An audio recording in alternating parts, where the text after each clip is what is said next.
तो ये नकली कहाँ से लाई अन्य मंत्र अटपट करके सहस्रनामा विष्णु का बना लिया है। ओम भगवते वासुदेव, ओम नमः भगवते वासुदेव, ओम नमः शिवाय, ये मंत्र नहीं है, ये मनमाना आचरण है। तो कहने का भाव ये है कि इस जैसे ये गायत्री मंत्र है, इसका अर्थ ये दास ने बताया है, ये बनता है। तो अब जैसे बिजली के गुण लिखे हैं कहीं पर, ये विद्युत के, और उसके गुणों में लिखा है कि बिजली पंखा चला देती है, बल्ब जगा देती है, अंधेरे में को उजाले में बदल देती है, जमीन से पानी निकाल देती है, बिल्कुल सही है। और कोई इस सेंटेंस को पढ़ता रहे पढ़ता रहे पढ़ता रहे, 1000 लाख बार पढ़ ले, क्या यूज है उसका? उस जो गुण बिजली के लिखे हैं वो प्राप्त कैसे होंगे, ये मेथड, ये तरीका खोजना था।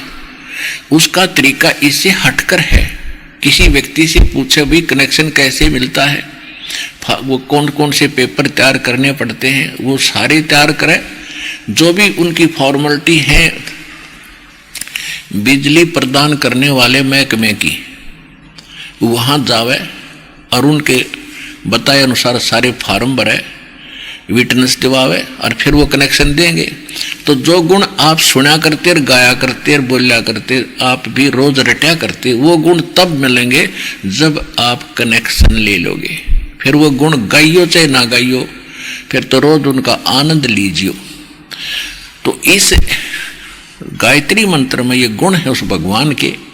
परमात्मा सर्वप्रथम विद्यमान थे, उन्होंने सारी सृष्टि रची है, वही सबके हितैषी है, वरेण्यम है, और सबके वो दाता है।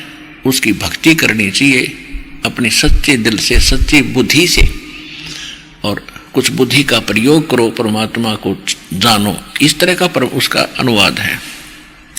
तो उसको हम रोज पढ़ते रहें। भगवान सर्वप्रथम थे, परमात्मा ने सब रचना रची, उसकी भक्ति करनी चाहिए, सच्चे दिल से करनी चाहिए, करते रहो। तो उस गायत्री मंत्र के 1 लाख जाप करने, करोड़ जाप करने से कोई लाभ नहीं होगा जब तक वो गुण जो भगवान के अंदर हैं उनको प्राप्त कराने वाला कनेक्शन यानी सतगुरु नहीं मिलेगा। इसलिए वो साधना शास्त्र विधि त्याग कर ये मनमाना आचरण था, और इस गायत्री मंत्र का कोई लाभ आपको नहीं मिला।